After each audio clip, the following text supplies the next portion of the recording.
She was out on the slope before the heat climbed past the mesa. A mattock in her hands, she pulled shallow, curved lines across a dry hillside, following the land's own contour. Not straight, not running downhill. They bent where the ground bent, holding their elevation across the full width of the slope. A neighbor on horseback paused to watch.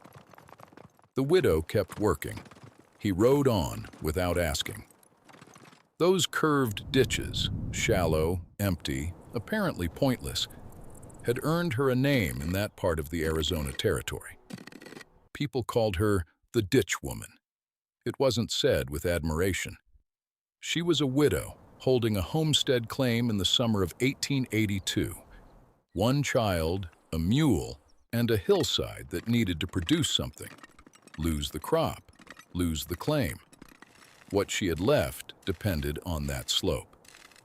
Summer rain in Arizona territory arrived fast and left faster.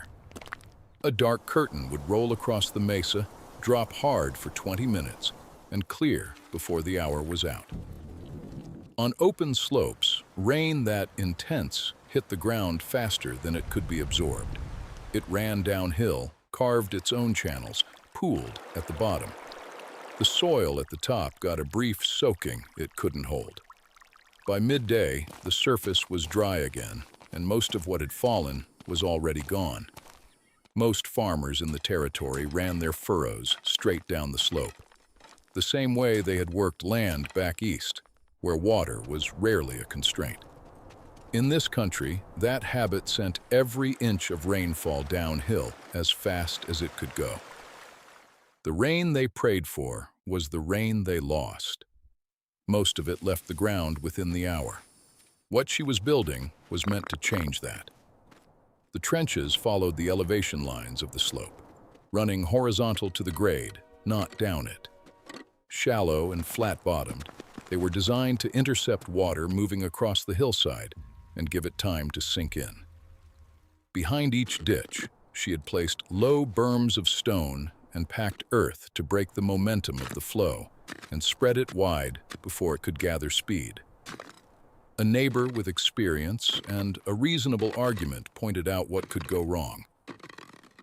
Standing water near seed erosion along the ditch walls. Berms collapsing under a heavy storm and washing everything below them. None of those concerns were far-fetched. She kept digging.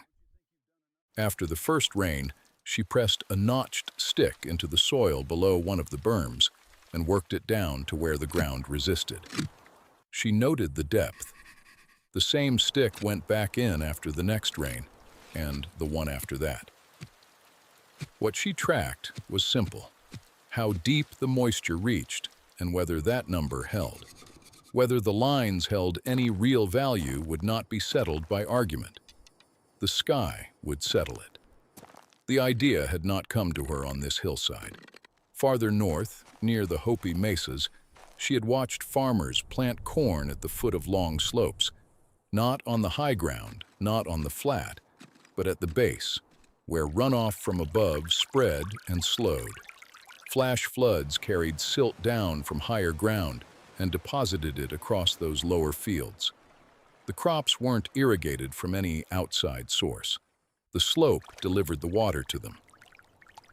The Hopi had worked that system for centuries before the first homestead claim was filed in the territory.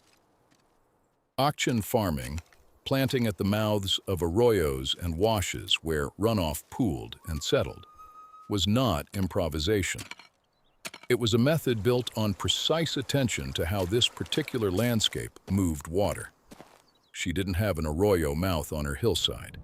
What she had understood, watching those fields, was the underlying principle. Water can be slowed, spread, and held on the land long enough to do work. She carried that back to her slope and tried to build it into the soil. The first real test came before the drought did.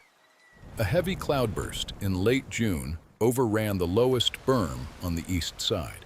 One section collapsed, sending a run of mud across 3 rows of planting and undoing several days of work.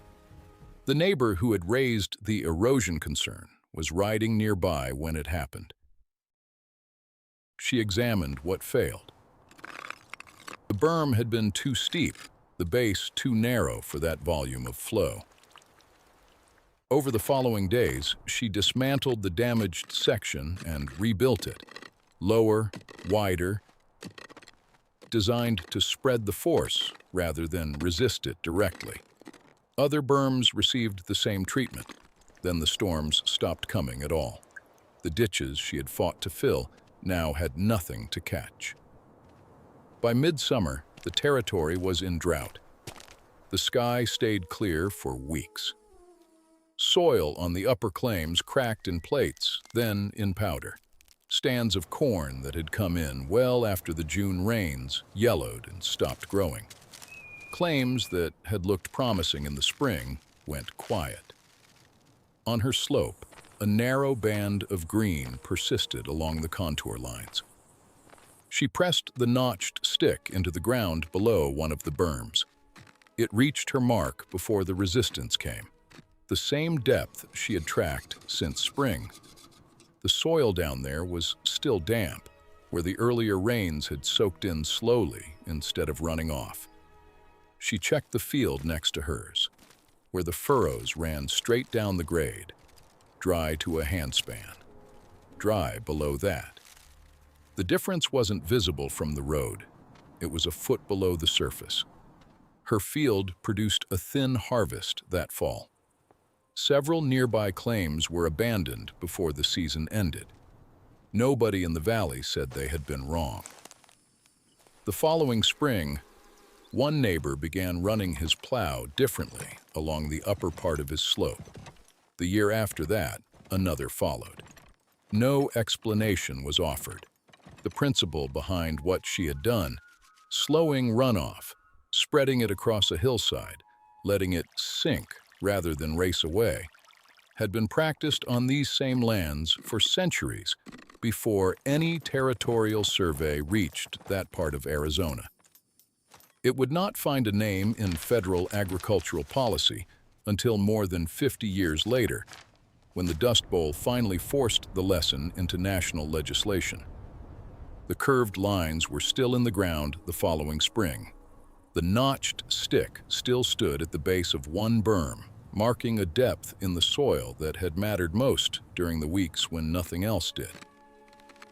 A strip of ground that had held water no one could see.